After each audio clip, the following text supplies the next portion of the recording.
Okay, here we are with Bob, and we're in his hangar, and Bob has been flying for a number of years. And so, how long have you been flying? Well, I started flying when I was about 8 or 10 years old. Wow. And I was very, very nearsighted.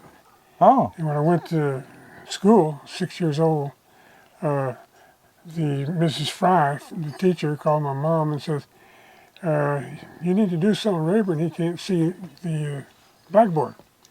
And my mother says, well, move him on the front row. She says, he's on the front row. So I ended up working some of the summers with my dad, building homes for the young soldiers and stuff that were coming back from World War II. Oh my gosh. And one time they said, do you like airplanes? I said, yeah. And so Mr. Brighton, he was doing this work for my dad, and they put me to work bringing them nails and carrying boards and stuff like that. And so one day they came up and had an airplane and U-control. And they says, we'll sell this to you. The motor's $5 and the airplane's $5. Oh my gosh. So that's when I started flying. And how big was this plane? Was it a very big plane? It was about a 4-foot wingspan. Oh, that's a good size. Big.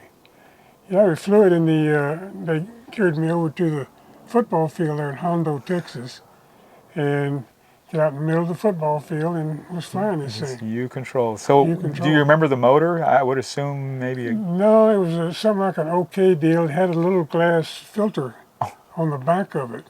That's real old style. Yeah. And they taught me how to mix methanol and Kestrel and stuff like that. So you even actually had to mix your own fuel? Yeah. Oh my gosh, wow. And then when I went into San Antonio to get my eyes corrected, this is the other part of the story, there was a hobby shop right across the street from it, old Tandy store. Oh. And I went in there and they had these little planes, small ones, maybe a foot wingspan,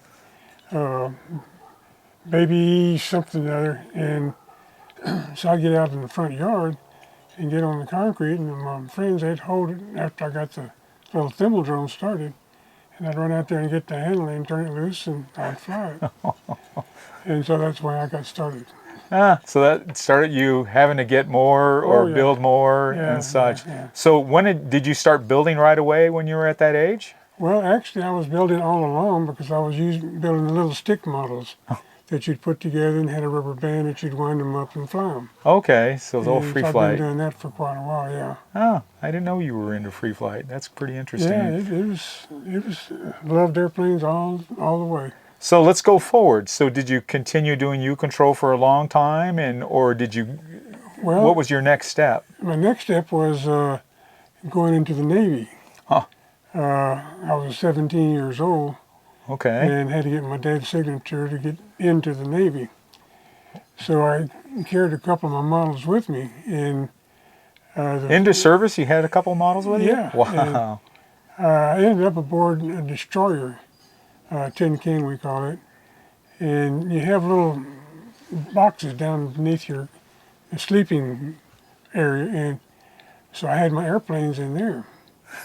And my clothes and everything were scattered around in my other buddies' areas. So as it turned out, somebody stole some money or something, and so they locked down the area, and they'd bring us in one at a time and have you open your locker, and as they would search through it. So they pulled me down there, and I unlocked my locker, and there's these two U-controls sitting there with fuel and everything else. Oh no. And the captain looked at me and says, Quarter, get those damn things off my boat.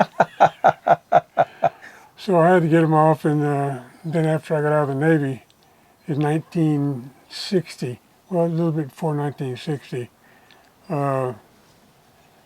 went into Texas A&M College, and I saw these guys flying these planes, but they didn't have any strings on them. Oh, and okay. I says, wow. You get to see RC. And that was RC, the old bang, bang, rudders on them. And, Was it the switch type button? You push a button when yeah, it you would. push a button and hold it, and it would turn Okay. right. Yes. Push it twice and hold it, and turn left. And if you're real good and you had the gear for it, you could give it a quick bit, and it would change the speed of the motor. And I got pretty good on that. And flew them. Were these bigger planes too? Yeah, these were bigger planes. These were maybe a 2-foot wingspan on them. Okay.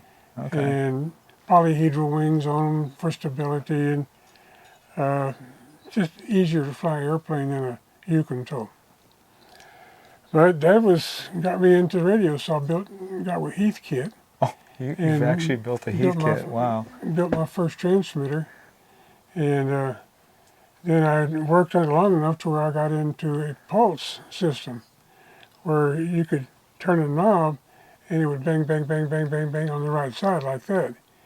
And instead of just a hard whatever, you had a control almost, turn. It was like a normal airplane. Was it sticks also, or was it buttons still when you went into a No, pulse? these were sticks. They were sticks. Yeah. Okay. And you could control how far it would go over if it was pulse. And we call it galloping ghost at that time. Helping Ghost. And then from there, in college, kept going up until I started building up the big models. They were really proportional. And I think you've mentioned you did a lot of scratch building back then as yeah, well. Yeah. So, and then after college, you just kept going and kept flying and collecting more models and. Yeah, I got married after, before I got out of college. I never did finish college, but I got married and moved down to Corpus Christi, and they had all kind of airfields down there that were not being used. Oh, And so we'd ask them, and they'd allow us to go out there and fly. that was a regular airplane runway that you'd be Yeah, flying? these were aircraft runways, regular ones. Wow. Had towers and everything. And so doing that, we got to meet a lot of the guys. And since I was the old Navy guy, they said, "Oh, come on, fly out here." And I started up a hobby shop down there. Not a hobby shop, but a group of guys. Okay. And, Like a club. Yeah. Okay. And did that for about 10 years. Then, unfortunately, my wife didn't like me very well or something. And I went from there, after the divorce, I went to Vietnam as a what do you call them, contractor. Okay. And Was it doing stuff for airplanes or what? yeah, I was repairing helicopters in Vietnam. Oh, so you were a mechanic for. Yeah. Oh, okay. Yeah. Oh. Yeah, that 5 years that I'd spent in Corpus Christi, I was working at I forget the name of it. It was all the aircraft coming back from Vietnam that were shot up and stuff. We'd repair them and send them back to it. Okay. And so I had plenty of experience, and carried that back, and then I'd get out there and fly on the runways. I was The model aircraft you would fly on the runways? yeah, Oh, okay. and these were radio control ones. And the runway I was on was an old Japanese fighter plane runway. It was short and wide. And I'd get out there and be flying that thing, and these guys would all come out of the woodwork and watch me flying it. So you were doing this in Vietnam? Yeah. Wow. So on one of their runways. That's Yeah, fantastic. Yeah. And then from there, I finished up there and came back to the States and worked some more down in San Angelo at Mitsubishi down there at that time. And from there, I went to, Iran, as they call it, Iran as we call it. And I spent 5 years over there. Also doing contract work as there, or was No, it? I was working for Textron Okay. over there. Okay. We were delivering all the new aircraft that built here in America to the Iranian people, Oh my the gosh. government of Iran. In fact, one day they came down and told me, says, you're recertified. I said, what do you mean? He said, well, you're top secret now, so be careful what you say. And I said, you can't make me top secret. I've never been around that stuff, He said, no, you are, because you have to work on the Shawnee Shaw's helicopter. Wow. And so I worked on his helicopter for a couple of years. I met him, really nice guy, a really friendly wife he had, and a son. And I taught him how to fly radio control my airplane. Oh my gosh. And Wow. then came back to the States, and then I went to Africa, and So all these locations you've been to, you took your airplanes out to Yeah, these yeah. locations and you Oh, fly yeah, them in all yeah. these different places? Yeah. Oh, that's awesome. And these were like all your scratch builds and stuff that you actually would yeah, take with you? yeah. Wow. So let's go forward. You're still flying indoors. You've got quite a collection of now smaller planes that I see Yeah, because yeah. you fly mostly indoors. But and are you still building aircraft now, or? Oh yeah, I have as much fun building them as I do flying them. I really do. Okay. I very enjoyed it. And some of the stuff you see around here is in process. It's just that I've gotten a little older now, and it's not quite as easy as it used to be. Well, guys, he's actually made his own CNC machine and he cuts out his own airplanes. So I've got a kind of a sample here that you can see. And he's got a small little CNC machine that he made from scratch.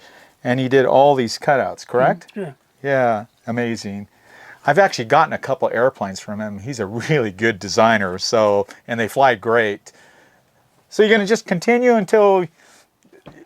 Well, when they find me in the grave, I'm probably going to be holding an airplane. Fantastic. So, you got any special things that you'd like to say, like any tips or tricks or anything? Or another thing is how to get somebody started in this hobby? Well, just a simple plane. These foam planes. You can buy these things just almost anywhere. And dab a glue here and there, and you go out and you got a little airplane that you can fly.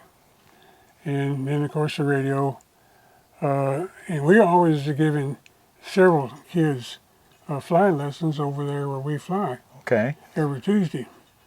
And some of them have actually grown up and full-grown men now, and they're still flying. Yeah, I've seen a couple of the younger people now in college, and and they fly great. So, awesome. So, can you say how old you are? Would you mention how old you are? Well, I was born August 31st, 1938. 1938. So there you go. You figure it out. And he's still flying. He's still making his own airplanes. So, okay, Bob, what do you think?